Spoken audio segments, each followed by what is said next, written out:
I woke up this morning and Karen pointed out to me that it looked like it snowed about 6 inches last night, so I got to get my behind out to the garage and do the normal shovel and make a pathway out there and go flip the battery chargers. Yesterday we had a really nice time, got some of the little parts that go with the rear wheel restored and polished. We have some more today, and maybe we'll get started on the wheel if the day goes the way I plan, but it never does go the way I plan. So we have a disc to restore, and we also have a SPROCKET. And by the way, there's a video on our channel, there's more than one, about installing a SPROCKET. These are kind of a unique part. They really are bulletproof, and we've used them for many years with really good results. If you're changing it to a new chain, these were a nice accessory. There's definitely 5-6 inches of snow out there, so it's going to be fun sequencing up the day. Probably not be able to paint outside. But in our case, there's always something we can do. There's always a part to be restored. And we have all the parts that go along with that back wheel. And that's what's good about good sequencing, is you'll always have some parts down in a warm cellar. And if it, God forbid, it should be a nice day out here, be up above freezing. And then we'd have stuff to do out here, of course. So I've had my first cup of coffee. It's time to fire up the snowblower, the Suzuki 1000 GS powered snowblower.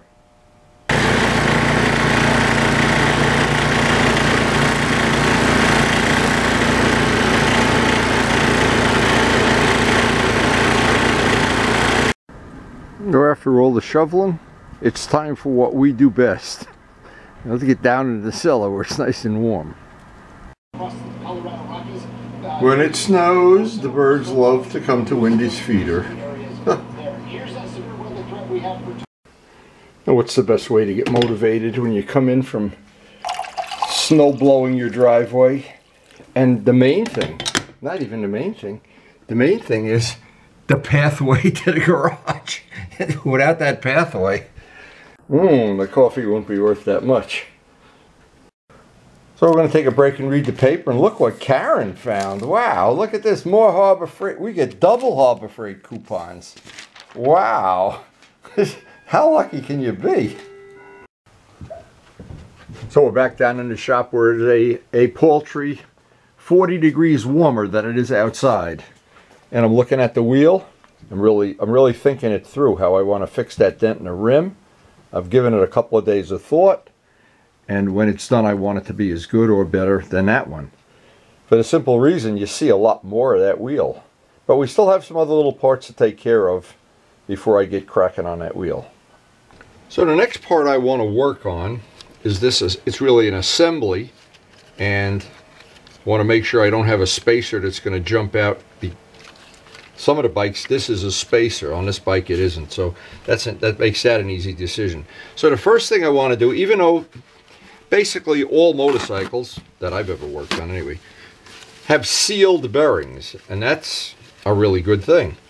They have a seal on both sides of where the ball bearing is, and if I had a pair of pliers here, what I'm going to try to do is keep dirt from getting in there by, pretty simple thing, stuffing a paper towel in there. Now, what that does, if any of this cleaning liquid gets down in there, it doesn't go into the bearing. And this looks like one paper towel. I'll do it here. So before I start the cleaning, now, of course, we have the pan. We bought extra pans. So the first step on this is going to be pretty easy. While I'm having my morning coffee, I'm going to let this soak. And by letting it soak, now I made a big mistake last night, a really big one, and Karen was not happy about it this morning. I forgot to put the pan outside. What I usually do is, another thing, I start at the bearing and work my way out. I don't start here and then try to get all the goop going down in there. But again, they're sealed bearings, so, and common sense would tell you, don't empty an ashtray in there or anything. Okay, so that's the most important thing, is to start there I wanted this to soak. I'm going to let it soak for a few minutes. And I still have to have my coffee, and then you'll see how much goop. When you see how much stuff comes out of there, it's unbelievable how much goop is in there. When you're all done and you look in the pan and you go, ah! So what you find right away with any of these things is if you let them soak and just even flush it a little bit more, the longer you let it soak, the flux brush, which has relatively stiff bristles, I always put tape on the other end because this is like a razor blade. And from using these for years, I'd wind up chewing up my hand or going through the glove. Just loosening the goop up before I wipe it off with paper towels. I want to do this before I disassemble it. It's going to get disassembled, of course. And all the parts will get polished individually, cleaned, polished, wire brushed, whatever. Now, a really good trick, if you are prone to use excessive amounts of chain lube, like I am, and I over oil the chain with chain wax. I never use anything but chain wax. What happens, you build up an edge. I want to show this. And sometimes I do this while it's right on the bike, so that I don't have, now this chain wax has dirt and grit in it. Well, obviously that's not doing anything. So if every once in a while you just run a razor blade around there and drop that off, even when it's on the bike and you're doing chain maintenance, it takes a few seconds to do that. It's a really good tip. And maybe that's why, you know, my chains have a pretty good reliability life. But I'm never sure. And I want to thank Vlad, who got me all the Regina chains. I've replaced the chain on pretty much all the bikes in the last couple of years with good quality Regina chains. And Vlad, of course, has his business. I always like to give him a plug. He's been really good about getting me stuff. And his prices are pretty good. So the trick I found with all these things is just to be meticulous and go back over and over a few times, and there's no end to the goop that'll come out of it. And what I'm hoping happens with, especially with this, that once I do this restoration, I'm good for another 30 years. Let's hope anyway. Let's hope I live. Well, let's be realistic. Maybe we need the 10-year roof, not the 20-year roof. I don't know. But anyway, I am meticulous.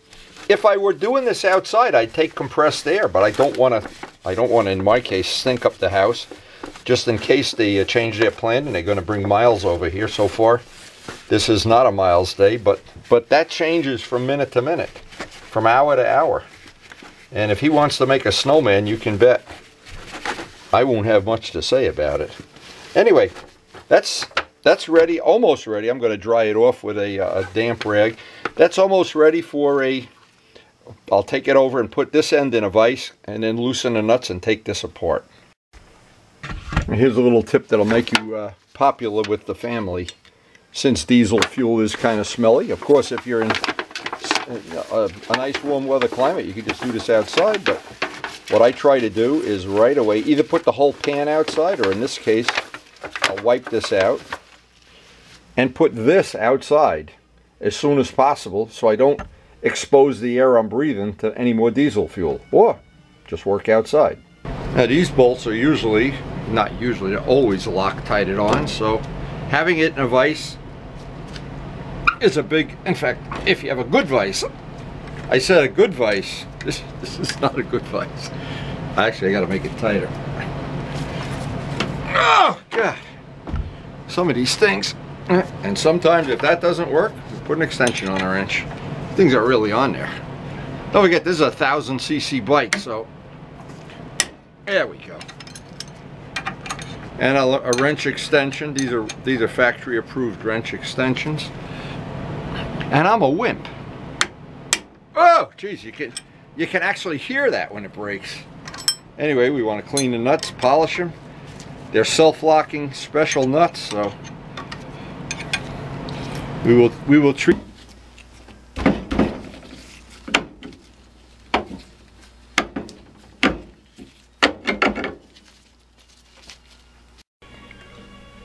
So with this, we're ready to start the cleanup process. And this is where the fun begins. To turn that into something really nice and clean. Now, a good place to start any degreasing is with good old simple green. That's why we bought those pans the other day. This will get in all the nooks and crannies, the crevices. We'll let this sit a while. Also, this will take the smell of the diesel fuel out of the house. Now, you could wipe that right off, but if you have other things to do, it's good to just let that sit.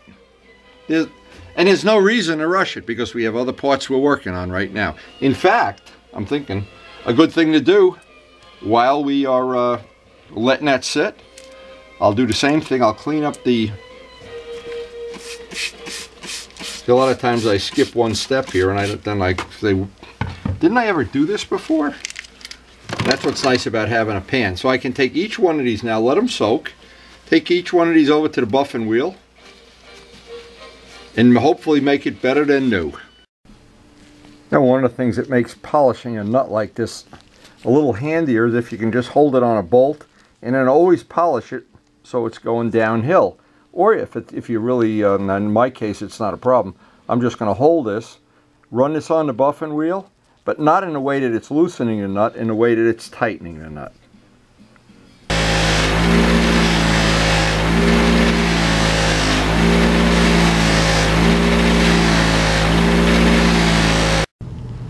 So I always think, which one do I want on my bike? I guess that's a legitimate way to look at it. Yeah. The nuts always polish up nice. They're always high-grade steel. Always take a little more than aluminum to polish. Black compound always seems to work great on steel.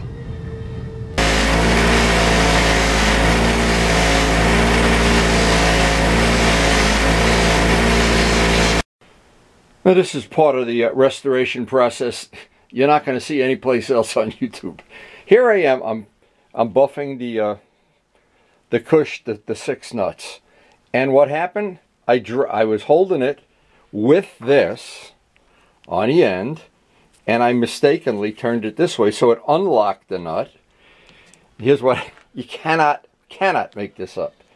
The nut jumps off here. I see it go ba-boom, ba-boom, ba-boom, ba-boom, ba-boom, into the sump pump.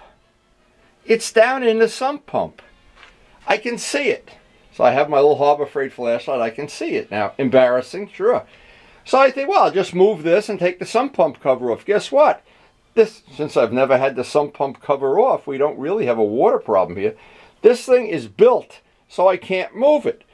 So how do I get that nut out of there? Luckily, I have one of those long sticks with a magnet on it at the end.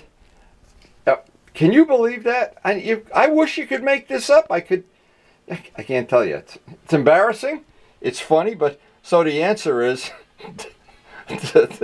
don't let this happen to you. It's not really that funny. So this is a great Harbor tool. It's a magnet on the end, and of course it extends out. If I have to extend it out anymore, I'll tie a piece of pipe or something to it. But without this magnet, there's no way I could get my hand in there and get that out. This can only happens to me. It's really funny how, but I always try to share my human frailty, because this is what makes the community of people that restore motorcycles. We all sit down and have a good laugh. It happens to everybody. Now I could see where it was. Oh, that comes out pretty good. But I don't know if I'm going to be able to get it. This is really going to be, only could happen to me. Don't you love these car shows where they show you, they were working on a rear end of a car, the last one I watched, and the girl has her fingernails with the nice little, and there's not a speck of grease anywhere in the shop. The floor is like a mirror. Not exactly like my shop. All right, let's see if it's a lucky day, Luciano. Now I know it's down in this corner, so let's see. Well, I'll drop this down there next. Let's see if it's our lucky day.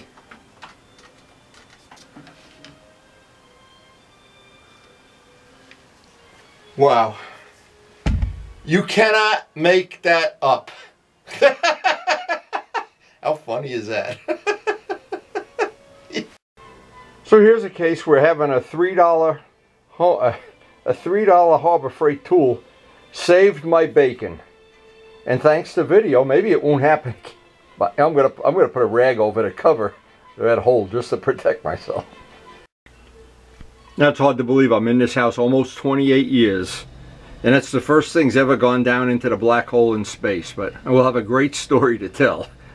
And I got it on video too. That tool saved my bacon.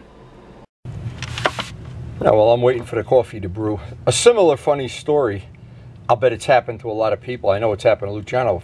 I've been adjusting the valves on the last time it happened was on the GS. I forgot to put a paper towel down into the cam chain hole, which is a direct hole into the crankcase. And I've got this little tiny feeler gauge, and I'm checking it, boop, and it jumps down there. And luckily, that same magnet got it out. It's unbelievable. It's really unbelievable. But as many times as I've had similar things happen, I always think, well, I'll never do that again. Now I've learned that lesson. What happens when you get old? You got to learn the same lesson over and over and over. It's true.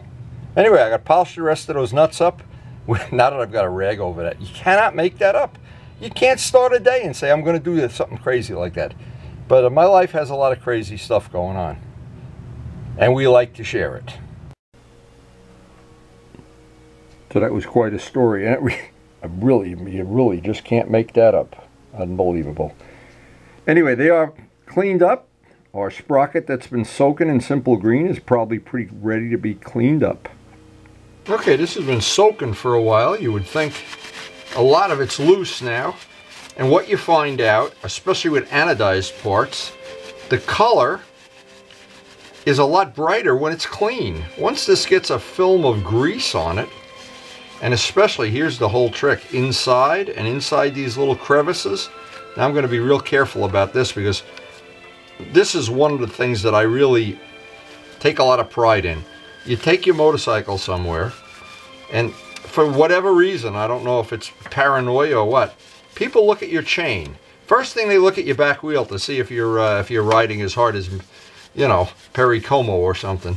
And then they all gloat, oh, your chain is rusty. Oh, your chain this and that and what the, my God. And so once in a while you can really impress them if your chain is clean and the sprocket's clean, and oh my God, it just goes hand in hand. Anyway, this is going to be pretty nice when it's done, actually. And I do like having a clean motorcycle. And I know these colors, anodized colors, as soon as they get that little grit on them, even the chain, those gold chains, when they get a little gritty, they just look like mud. Now, you really can't, in essence, take this over to the buffing wheel and buff it out. You just can clean it. Anodizing is not going to buff like paint is. Maybe there's a certain amount with flits you could put on here or something, but for all practical purposes, once it's clean, it has that nice reflective deep gold like an Olin's fork would. There's not much more than that you can do. Kind of little thing you can do. Some brake parts cleaner. Again, anodizing, because these parts are made out of brushed aluminum, so the grit stays down into the little valleys. This will clean it up just a little bit anyway. No, really, it's just for the protection. I'm putting a coat of flits on this. Not making a big deal out of it. I'll try to keep it protected. Again, supposedly it's you don't know who to believe. It's 6 months of protection. Well, I guess we're going to find out. And I haven't stopped thinking about the issue that we worked on yesterday. Scott's, I'm assuming it's corrosion, or it's that when chrome itself pits and bubbles up, it's because it hasn't been prepared properly. There's something underneath it. The rust is rusting underneath the chrome. But usually I have not seen that. It's not a common thing. But anyway. And we've got a lot of videos on my channel. There's at least 4, because I changed 4 of these on video. And they've all worked out really well. And they seem to really stand the test of time. And so we've reached another nice little watershed in getting this done. We have one more part to do before we start on the wheel. I lied, we have 2 parts. One of them is going to be I just want to clean the corrosion. Or this is a plated, it's got some kind of plating on it. It's not paint. And I want to just run a wire brush on that real quick, try to clean that up a little bit. And then we're going to go to the main part, that carrier hub.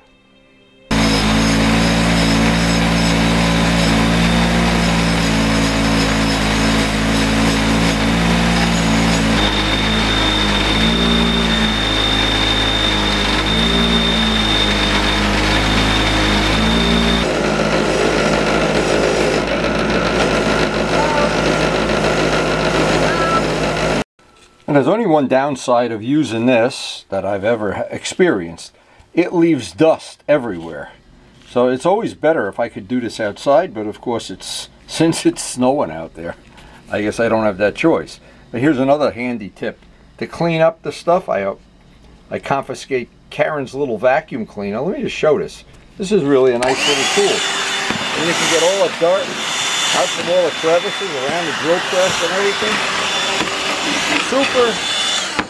Super handy little tool. See what I did? I bought her a new one and I took the old one for the shop. But you really need that when you use that. I don't know what you even call this. It's from Harbor Freight, of course. Now what I wanted to do here is just put a coat of flitz on this for protection. Keep the oxidation to a minimum. And when we assemble a bike, of course, we'll do a final cleanup on the rotors with brake parts cleaner. Getting all the little nooks and crannies here. And I really, Scott, I have to tell you, that thing's been bothering me that I can't figure out about your issue there. I even buffed out the edge of this, I guess. I guess you noticed that anyway. And I guess this towel's seen better days.